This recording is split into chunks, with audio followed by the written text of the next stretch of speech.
तो आप सभी को पता है कि एमपीपीएससी मेंस जो 2024 था वो आज आपका फर्स्ट पेपर का मेंस कंप्लीट हो चुका है। तो आप उस पेपर को एनालाइज कीजिए कि किस तरह के क्वेश्चन क्या हमारे सिलेबस से आए थे या किस टॉपिक से कैसे क्वेश्चन आए थे।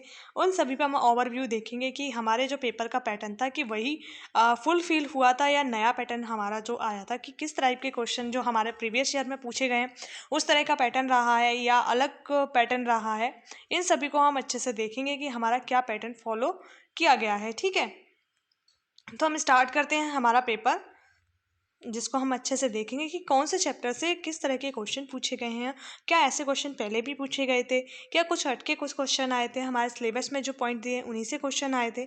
ठीक है, तो जैसे कि आपको पता है कि गोपजंस आपका किससे ऋग्वैदिक काल में जो हमने पढ़ा था उस चैप्टर से आपका आया हुआ है। तो और सिंह विष्णु भी आपका आया हुआ है जो आपका चोल साम्राज्य से, उसमें भी एक राजा था। और जो आप कई सारे राजवंशों में सिंह विष्णु था, परंतु चोल साम्राज्य वाले से जो आपका दक्षिण भारत का जब हम इतिहास पढ़ते हैं वहाँ पर आपको सिंह विष्णु का नाम देखने को मिलेगा। ठीक है, और आपका अमल ए साले इस तरह का वर्ड ये थोड़ा नया है, हम लोग पढ़ते हैं उस चीज़ से। तो अगर किसी ने थोड़ा डीप में पढ़ा होगा तो वो लोग जानते हो कि अमल ए साले किससे संबंधित है। ठीक है, अवंती जनपद, ये बहुत ही इजी क्वेश्चन है, जो आपकी तैयारी कर रहा है उसको अच्छे से पता होगा। उच्च कल्प, ये हमारे सीधा सीधा हमारे मेंस के सिलेबस से उठा के सीधी हेडलाइन दे दी है, यानी उच्च कल्प। ठीक, और आपका एक और है राजा यशोवर्मन, जो आपने पढ़ा होगा कि यशोवर्मन के बारे में। ठीक है, जो आपके मंदसौर के राजा थे वो आपके यशोवर्मन है, मंदसौर अवलेख इनसे संबंधित है और इन्होंने जो कई सारे युद्ध भी जीते थे। ठीक है, तो ये काफ़ी ज़्यादा फेमस राजा हैं। तो मतलब इस तरह के क्वेश्चन आप देख रहे हो, अभी तक जो क्वेश्चन आए सिंपल वे में आए। धन निष्कासन का सिद्धांत जो हमें पता है आपका दादा भाई नौरोजी के द्वारा दिया गया था, किस तरह से वो आपकी वेल्थ को इधर से उधर लेके जा रहे थे, अंग्रेज भारत से धन का निष्कासन विदेशों में कर रहे थे। तो इस तरह के क्वेश्चन, यानी ये क्वेश्चन हमारे क्या है, अभी तक सिंपल वे में 2 नंबर के क्वेश्चन पूछे जा रहे हैं। फिर मध्य भारत सम्मेलन, यानी हमारा दिया है ना आधुनिक भारत के बाद का इतिहास, हमारे इस चैप्टर में जो मेंशन है सिलेबस के पॉइंट टू पॉइंट से क्वेश्चन आपका दिख रहा है इसमें। ठीक है, पचमढ़ी की काष्ठ शिल्प, यानी हमारा जो शिल्पकला बताई गई है, तो इस तरह की शिल्पकला, यानी आपको थोड़ा स्पेसिफिक जो क्षेत्र है वहाँ की शिल्पकला को भी पढ़ना होगा। फिर परीक्षित देव बुंदेला के बारे में भी पूछा गया है। ठीक है, आपका कुंवर जो रघुनाथ साह हैं उनके बारे में पूछा गया, जो आपके नहीं है व्यक्तित्व, जनजातीय व्यक्तित्व भी हैं और हमारे जो क्रांतिकारी व्यक्तित्व भी हैं वहाँ से भी क्वेश्चन आए हुए हैं। ठीक है, भीमा नायक आपके उनके बारे में पूछा है कि आपके जो 1857 की क्रांति में इनका नाम काफ़ी ज़्यादा फेमस है। और ग्वालियर जो संधि है आपकी 1817 की, ये भी पूछी गई है। तो इस प्रकार की जो आपके क्वेश्चन हैं काफ़ी ज़्यादा इंपॉर्टेंट हो जाते हैं। इस तरह से आपको देखना है कि हमारे जो प्रीवियस ईयर के जो पेपर था उसी जैसे क्वेश्चन वही पैटर्न फॉलो किया है। कुछ क्वेश्चन तो आपके रिपीट होंगे, कुछ क्वेश्चन आपके प्रीलिम्स में जो फैक्ट आते हैं वही डायरेक्ट, यदि आपने प्रीलिम्स की तैयारी अच्छी की है तो आप 2 नंबर के क्वेश्चन हैं वो इजीली कर जाओगे। टाट्या भील, ये तो आपका प्रीलिम्स में पूछा गया था। भोपाल प्रजामंडल के बारे में भी पूछा गया है। तो इस तरह के क्वेश्चन आपके पूछे गए हैं। तो ये आपका, मेरे को जहाँ तक लगता है जितने भी जो 15 क्वेश्चन आपके पूछे गए हैं 2 नंबर में, वो बहुत ही ईजी है। 1-2 क्वेश्चन में भी आप अटकोगे। इस बार के जो पिछली बार का जो 2 नंबर के क्वेश्चन थे आपके पहले 3 नंबर के आते थे, काफ़ी ज़्यादा डिफिकल्ट थे, 4-5 क्वेश्चन तो बने ही नहीं थे। तो इस बार के जो मेंस दे के आए उनके लिए काफ़ी ज़्यादा अच्छी बात है कि उनको ये आपके 2 नंबर के क्वेश्चन अच्छे से बन गए हैं। ठीक है, अब हम जो दक्षिण भारत में हैं आपका वो शिल्पकला के बारे में पूछा गया है ना, तो नंदी वर्मन शैली है आपकी। जब आप दक्षिण भारत का इतिहास पढ़ोगे तो यहाँ पर कई सारी शैलियाँ हैं, तो उनमें आपकी एक नंदी वर्मन शैली है, उसके बारे में पूछा गया है। संक्षिप्त टिप्पणी लिखिए। नेक्स्ट है आपका प्लासी और बक्सर। अगर हम कोई इतिहास मॉडर्न इंडिया स्टार्ट करते हैं तो यहीं से हमारी मॉडर्न इंडिया स्टार्ट होती है। बक्सर का युद्ध जो 1757 और ये आपका 1764 का युद्ध है, यानी आपके ये दोनों गेम चेंजर युद्ध रहे हैं। तो इनका तुलनात्मक परिचय, यानी यहाँ पर थोड़ा तुलनात्मक आपको इन दोनों को तुलना करके बताना होगा। तो मतलब ऐसा नहीं है कि डायरेक्ट क्वेश्चन पूछ लिया, पर आपको दोनों का आउटकम क्या निकला है वो आपको बताना होगा। ठीक है, फिर आपका जो परिव्राजक वंश है, सीधे सीधे ये हेडलाइन आपकी पूछ ली है हमारे सिलेबस की। राजा धन के बारे में पूछ लिया है, जो चंदेल शासक थे आपके ठीक है। व्यापारियों के काफ़ी ज़्यादा जो फेमस राजा हैं वही राजा आप देख रहे हो कि वही लोग पूछे जा रहे हैं। ऐसे जो छोटे मोटे राजा हैं उनके बारे में नहीं पूछा गया है, जो फेमस राजा हैं उन्हीं के बारे में पूछा गया है। तो इस बार का पेपर मुझे तो बहुत ईजी लग रहा है, अभी तक मैंने सॉल्व किया है।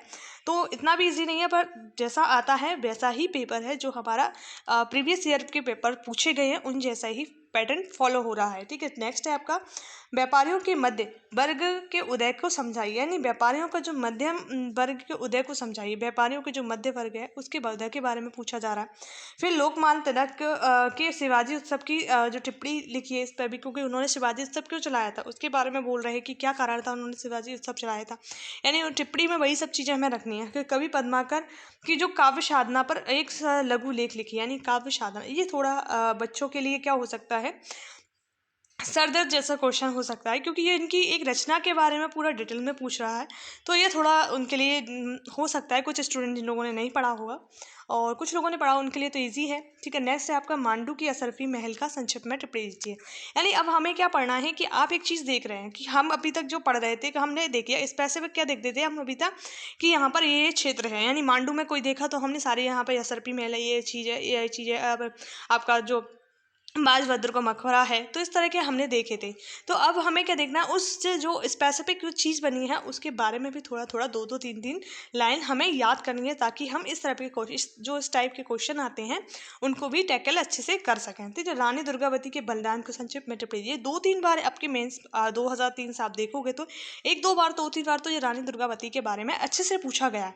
तो आपको ऐसे क्वेश्चन को अच्छे से, मतलब मेंस दे रहे हैं उससे पहले ही आपको तैयार करके रखने हैं, जब आपका मेंस होगा और आपको बिना कुछ सोचे समझे इनके बारे में लिख देना है, क्योंकि आपने इस चीज़ की बहुत अधिक प्रैक्टिस की है।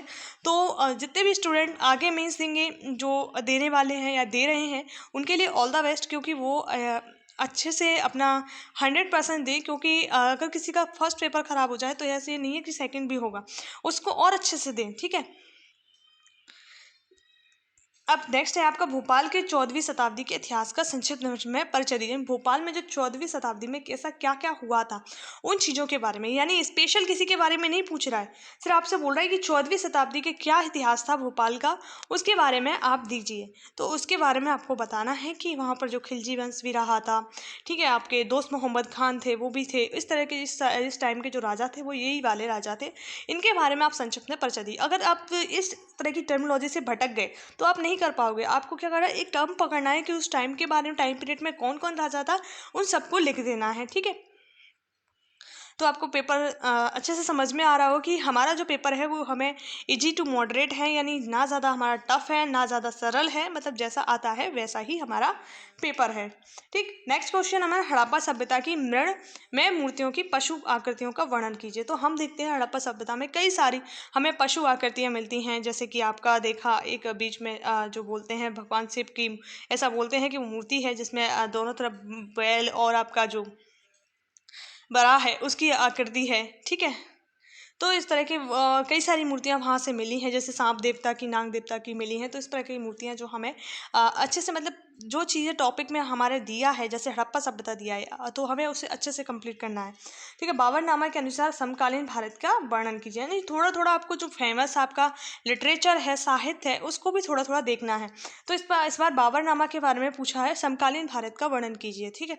वो वाला आपको रखना है, कुछ लोग इसमें कन्फ्यूज़ होंगे पर ऊपर वाला क्वेश्चन ईजिली आप कर सकते हो। ठीक है। नेक्स्ट है आपका कलचुरी वंश के इतिहास पर प्रकाश डालिए। कलचुरी वंश के बारे में पूछा गया है, जो मध्य प्रदेश में काफ़ी ज़्यादा फेमस ये वंश रहा था, और इसका अपना एक अलग ही इतिहास है। 2 भागों में इसकी जो शाखाएं थी वो थी। अब नेक्स्ट है आपका परमार काल में मध्य प्रदेश में घटित प्रमुख घटनाएं बताइए। इन परमार काल में ऐसे मध्य प्रदेश में कौन कौन सी घटनाएं हुई थी। तो हम सबसे जो फेमस राजा जानते हैं, भोज परमार वंश का सबसे प्रतापी राजा था। ठीक है। और जो सिद्धू राज का पुत्र था, तो हम उसके बारे में लिखेंगे। और जो छोटे मोटे राजा थे, परमादि वर्मन नहीं थे, और भी जो राजा थे आपके, उनके बारे में लिखेंगे जो आपके परमार वंश के संबंधित थे, रखते थे, और परमार वंश के लिए कुछ महत्वपूर्ण कार्य उन्होंने मध्य प्रदेश में किया था। ठीक है। नेक्स्ट है आपका ब्रिटिश शासन का भारतीय कृषि पर प्रभाव, यानी जो ब्रिटिश शासन था उसका भारतीय कृषि पर क्या प्रभाव था। आपको पता है कि हमारे जो भी कठोर उद्योग थे उनका समाप्त हो गए थे, तो इस प्रकार से आप पॉइंट लिखते चलते हैं ना। अपने जैसे नील की खेती का हम पे मैंडेटरी कर दिया गया था, हमारी ज़मीन हमसे हथियाई ली गई थी। इस तरह के आप पॉइंट पूरा लिख के आप इस क्वेश्चन को अच्छे से कंप्लीट कर सकते हो। और जिन लोगों ने मेंस दिया है किया है और जो आगे देंगे उन्हें भी अपने जो पुराने पेपर हुए हैं उन्हें अच्छे से एनालाइज करना है, ताकि वो भी, अगर पुराने पेपर के एनालाइज नहीं करोगे तो आप अच्छे से नेक्स्ट जो मेंस आने वाले हैं आपके 2025 में प्री होगा फिर मेंस होगा, उसको अच्छे से ट्रैकल नहीं कर पाएंगे। क्योंकि अगर अच्छे से हम पुराने पेपर को एनालाइज नहीं करेंगे तो नया पेपर हम जो देखेंगे उनका पैटर्न ही नहीं समझ पाएंगे कि इस तरह के क्वेश्चन हमारे पूछना। पढ़ते तो बहुत कुछ है, परंतु क्या उसमें से क्या पढ़ना है और क्या नहीं पढ़ना है इस पर भी ध्यान हमें देना है। ठीक है, नेक्स्ट पूछा है मध्य प्रदेश की जनजातियों की जंगल सत्याग्रह में भूमिका का वर्णन कीजिए। तो जंगल सत्याग्रह काफ़ी ज़्यादा फेमस था, 1930 में ये प्रारंभ किया गया था मध्य प्रदेश में। और जो भारत में आपका सविनय अवज्ञा आंदोलन था उसी का ये रूप था मध्य प्रदेश में जंगल सत्याग्रह के नाम से। ठीक है, नेक्स्ट है आपका स्वतंत्रता के पूर्व होलकर रियासत को समझाइए, यानी स्वतंत्रता से पूर्व हमारी होलकर रियासत का क्या अस्तित्व था। अहिल्या वाली होलकर काफ़ी ज़्यादा फेमस है होलकर वंश में, तो उनके बारे में हमें अच्छे से लिख देना है। पूर्व की बात कर रहे हैं। ठीक है, और ओरछा मेला, मेले का वर्णन कीजिए, है नी। अगर आपको ये क्वेश्चन नहीं आ रहा है क्योंकि इसके बारे में हमने ज़्यादा डिटेल में नहीं पढ़ा होगा, थोड़ा बहुत पढ़ा होगा, तो हम इसे ना करके ऊपर वाला क्वेश्चन करते हैं तो ज़्यादा हमारे लिए बेनिफिट है। पर हम तो जो फेमस मेले हैं उनके बारे में हमें थोड़ा थोड़ा, अगर आपके बारे में आपको ओरछा मेले के बारे में कुछ भी याद नहीं आ रहा है तो आप 2-3 लाइन लिख के नहीं आ सकते, क्योंकि ये 2 नंबर का क्वेश्चन नहीं है। ये बड़ा आपका जो 200 वर्ड का क्वेश्चन है, तो इसको लिए हमें अच्छे से प्रिपेयर होके ही लिख पाएंगे। ठीक है, नेक्स्ट है आपका 2000 गोंडवाना वंशावली एवं इतिहास के बारे में लिखिए, यानी गोंडवाना वंशावली के बारे में पूछ रहे हैं। दुर्गाबाई आपकी इसी वंश के संबंधित थी, वो भली चंदेल वंश की राजकुमारी थी परंतु उनकी विवाह हुआ था वो गोंडवाना में ही हुआ था। ठीक है, दुर्गावती का। नेक्स्ट है आपका खाजा नायक और उनके सहयोगी और एवं एक लेख लिखिए। खाजा नायक के सहयोगियों पे लेख पूछा गया, तो हमने इस प्रकार क्या कर लिया, अपना जो भी हमारा हिस्ट्री का पोर्शन था वो हमने देखा कि किस क्षेत्र से कौन से क्वेश्चन किस तरह के पूछे जा रहे हैं और क्या ट्रेंड फॉलो हो रहा है उनका और किस तरह से पूछे जा रहे हैं। तो आपने अपना पूरा हिस्ट्री का पेपर देख लिया है, आप उसे और अच्छे से रीड कीजिए, अपने सिलेबस को आगे रखिए, पुराने पेपर्स को रखिए, क्या वही ट्रेंड फॉलो हो रहा है, नया हो रहा है। हम नेक्स्ट हम जो पढ़ेंगे वो आपका जो समझेंगे एनालाइज करेंगे वो है आपका ज्योग्राफी का पोर्शन। ठीक है, अब इसमें पहले ही क्वेश्चन क्या पूछ लिया, पुराण काल में बने सप्तद्वीपों का नाम पर क्या है, मतलब सप्तद्वीप जो थे उनका नाम क्या है। जम्बू द्वीप था, इस तरह से 7 द्वीप थे, उनके नाम इसमें पूछ लिए हैं। तो ये आपको कुछ लोगों को सरदर्द 2-3 नाम याद आ रहे होंगे, किसी को 7 भी याद आ रहे होंगे, तो ये सरदर्द नहीं है, जितने आ रहे हैं उतने आप लिख लो। भारत में काली मिट्टी काले राज्यों के कुल क्षेत्रफल का वर्णन कीजिए, यानी आपने इसमें क्या पूछा है, काले क्षेत्र क्या है एवं कुल क्षेत्रफल का वर्णन, टोटल कितना क्षेत्रफल है काली मिट्टी का, यानी इस तरह के क्वेश्चन भी आपका पूछा गया है। लाल ये भी हमारे सीधा सिलेबस से है, ये भी सिलेबस से सीधा सीधा रख दिया गया है।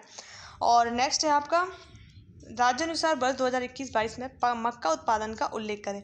तो मक्का उत्पादन, इस पर पुराना डेटा पूछा है, जो सरदर्द नहीं है, जिसको आ रहा है लिखो, नहीं आ रहा तो कोई टेंशन की बात नहीं है। ठीक है, ये भी आपका राज्य में बाजरा उत्पादन के वर्णन की कि ये भी आपका मतलब फसल वाला क्षेत्र है, वहाँ से ये क्वेश्चन आए हुए हैं। ठीक है, नेक्स्ट है ग्रामीण क्षेत्र में वर्षा जल का संचय की विधियां, यानी किस तरह से ग्रामीण क्षेत्र के लोग जल का संचय करते हैं, ये भी हमारा सिलेबस से सीधा सीधा पूछा गया है। बस 2021 में भारत में 5 गांव कौन से हैं जहां वन क्षेत्र सर्वाधिक बढ़ा है। तो यानी अब 2021 की जो फॉरेस्ट रिपोर्ट थी उसका आपको डेटा दे रहा है, क्योंकि उसके बाद से हमारी नई फॉरेस्ट रिपोर्ट तो आई नहीं है, क्योंकि 4 साल में हमारी फॉरेस्ट रिपोर्ट आती है, तो अब 4 साल बाद हमारी फॉरेस्ट रिपोर्ट आएगी। 2019 में आई थी, फिर 21 में, सॉरी 2 साल में आती है। तो अब नेक्स्ट हमारी जो फॉरेस्ट रिपोर्ट आई थी 23 में आई थी, और जो पुराना जो पूछा था 2021 में पूछा है, तो वो उसके अनुसार ये पूछा है। बिना रिफाइनरी के समझाइए, ये भी सीधा सीधा हमारा सिलेबस में दिया गया है। उद्योग धंधे वहाँ से पूछा गया है। खाद्य प्रसंस्करण, ये भी सीधा सीधा पूछा गया है। चक्रवाती तूफान पेपर जो का वर्णन की चक्रवात पूछा गया है, उस चैप्टर से पूछा गया है। तो जितने भी रिसेंट में न्यू चक्रवात आ रहे हैं उनको पढ़िए, उनके नोट्स बनाइए और लिखिए। नेक्स्ट है वर्ष 2001 से 2011 में भारत में सबसे कम एवं अधिक जनसंख्या वृद्धि दर वाले 3 राज्य बताइए। तो ये भी आपका पुराना है, अगर आपको पता है तो लिख दीजिए, नहीं पता तो कोई बात नहीं है। नेक्स्ट है भौगोलिक सूचना प्रणाली को परिभाषित करें, यानी भौगोलिक सूचना प्रणाली आपको जो GIS है उसको आपको थोड़ा बहुत डिटेल में बता देना है। और चंबल नदी के बारे में लिखे तो इसको भी आपको 2 नंबर में अच्छे सीधे सीधे क्वेश्चन है। जैसा हमारे पुराने पेपर में भी इस तरह के क्वेश्चन आए। लौह क्षेत्र भी पुराना पूछा गया है। मध्य प्रदेश में कृषि आधारित उद्योगों का कौन से हैं, ये भी आपने देख लिया। ये भी आपका सिलेबस से सीधा सीधा क्वेश्चन पूछा गया है। मालवा के पठार का संक्षिप्त वर्णन, ये भी हमारा सीधा सीधा सिलेबस से क्वेश्चन है। पश्चिमी घाट से निकलने वाली प्रमुख नदियां कौन सी हैं, ये भी आपका सीधा सीधा क्वेश्चन हमारी नदियों से पूछा गया है। ठीक है। गेहूं की खेती के लिए आवश्यक जो भौगोलिक दशाएं क्या है, ये भी हमारा सीधा सीधा सिलेबस से। द्वितीय हरित क्रांति भी रणनीतियां क्या है, ये हमारा इकोनॉमिक्स में दिया गया है और हमारे जो ज्योग्राफी का पोर्शन से भी पूछा गया है। भारत में बॉक्साइट उत्पादन के प्रमुख क्षेत्र कौन से हैं, ये भी हमारा सीधा सीधा सिलेबस से क्वेश्चन है।